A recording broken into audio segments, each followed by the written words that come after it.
En la tertulia, Jesús Nieves Montero. ¿Cómo está? Bienvenido a Ron con Clase. Qué placer tenerte aquí. De verdad que, como sabes, siempre un gusto acompañarte porque el ron es una de mis grandes pasiones. Bueno, como bien dijiste, mi nombre es Jesús Nieves Montero. Desde hace 8 años tengo el placer de dirigir una página web dedicada a la alta gastronomía, Snobismo Gourmet, que se encuentra en snowgourmet.com, y también pues me dedico a lo mismo, a explorar a través de conocimientos y de letras en revistas como Luster Magazine y como Aviorer, y por supuesto también en la radio, en la versión radio Snow Gourmet, estos temas del buen comer y del buen beber. Bueno, no tanto, fíjate que eso fue un juego de palabras en su momento porque la idea básica era poner sobre el tapete que muchas veces en la alta gastronomía hay mucho fingimiento en relación con los productos, en relación con los saberes, y que bueno, hay algo divertido detrás de eso, pero en el fondo lo que todos buscamos es lo mismo, entiendo yo, que es el placer. Para mí el ron, en tanto comunicador, porque esencialmente yo soy un entusiasta del buen beber y un comunicador de las bebidas, es una posibilidad de contar una parte de la historia del Caribe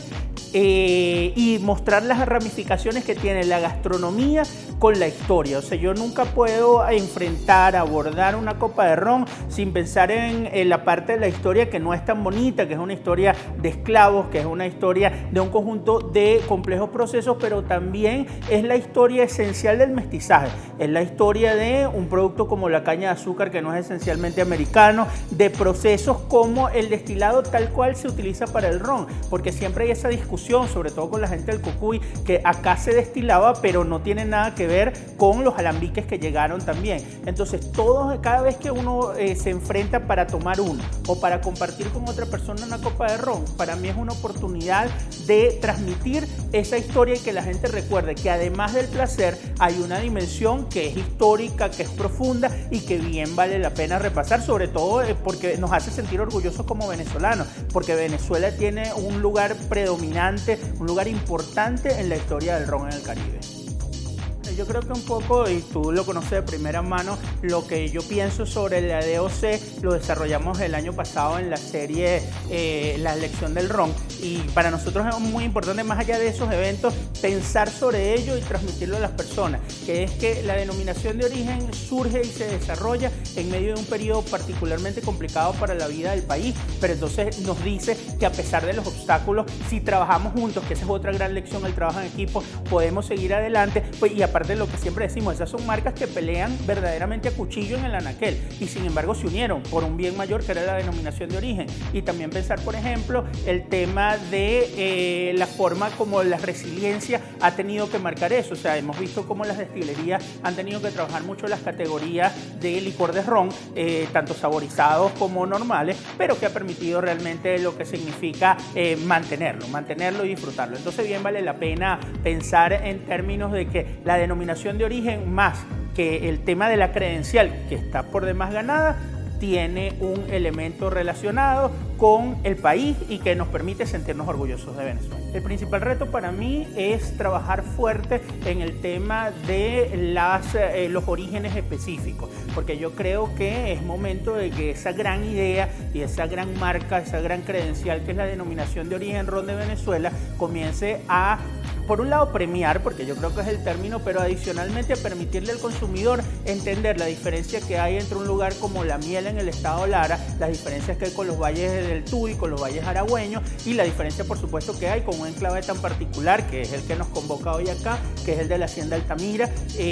pero en el Valle de Macarapán, que permite esa conjunción del clima del Caribe con el clima de montaña y que bueno, permite la crianza de unos rones que son simplemente fantásticos. La realidad es que el mercado de licores en el mundo es muy competido. En el mundo también el ron realmente no es una categoría particularmente importante y uno tiene que competir, o en todo caso la industria venezolana tiene que competir con monstruos, o sea, de mercadeo,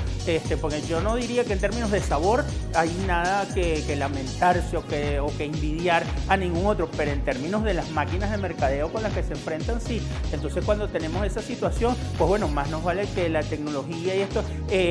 pues tenga implicaciones. Fíjate que brevemente hay una cosa que si se da, lo que yo te comentaba de los orígenes específicos, probablemente simplemente con un código QR que le permita a la gente poder ver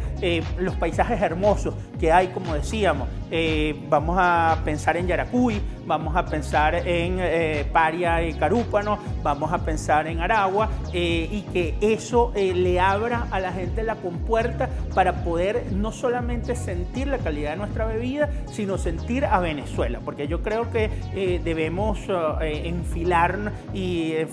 en todas nuestras energías y unirnos a que la gente nos conozca también y nos conozca de verdad, no solamente que diga tal o cual marca o tal o cual maestro ronero, sino, oye, que puedan llegar y decir, mira esta playa, mira la forma como la autopista regional del centro tiene ese paisaje hermoso de las grandes palmeras y las cañas de azúcar, todo eso puedan acercarse a la gente a partir de nuestra bebida emblema.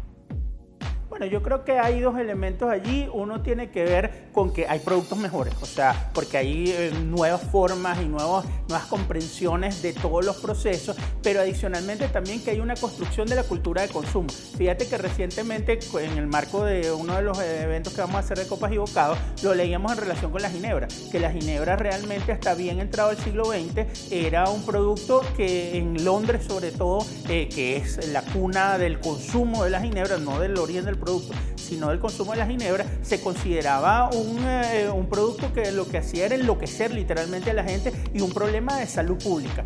¿Cómo fue cambiando eso? Bueno, por un lado por la coctelería y por el otro lado porque se construyó una cultura de apreciación, porque yo creo que ahí lo importante es cómo puedo yo detenerme a ese producto, entenderlo no solamente en cómo se ve, a qué huele y a qué sabe, sino también, bueno, de dónde viene, por qué si viniera de otra parte tiene otras características y cómo puedo yo verdaderamente disfrutar lo que tengo allí. Fíjate que ahí estamos hablando de lo que son cristalería, de lo que es el tema de temperaturas de servicio y de consumo y de lo que es las combinaciones que va desde cócteles muy bien hechos hasta simplemente que tú y yo lo hemos conversado, un twist de limón, un splash de agua mineral gasificada y con esos elementos pues eso, tener una oportunidad adicional para disfrutar de esta bebida. Fíjate, yo creo que el Ron Fashion es uno de mis cócteles favoritos. No diría que es el único, pero yo sí diría que está entre los principales porque esa forma en la que se duplica, digamos, la sensación ahumada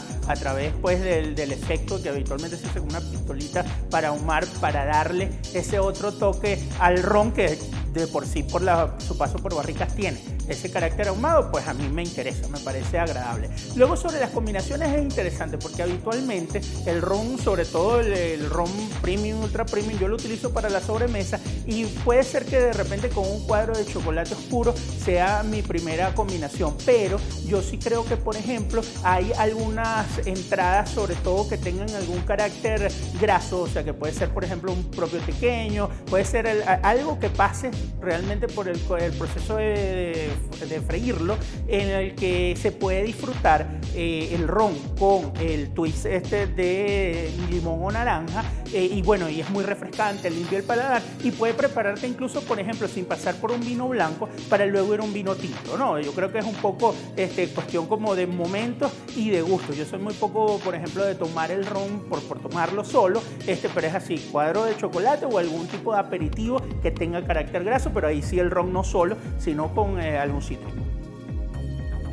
Mi nombre es Jesús Nieves Montero, soy el editor de Snob Gourmet y esto es Ron con Clase.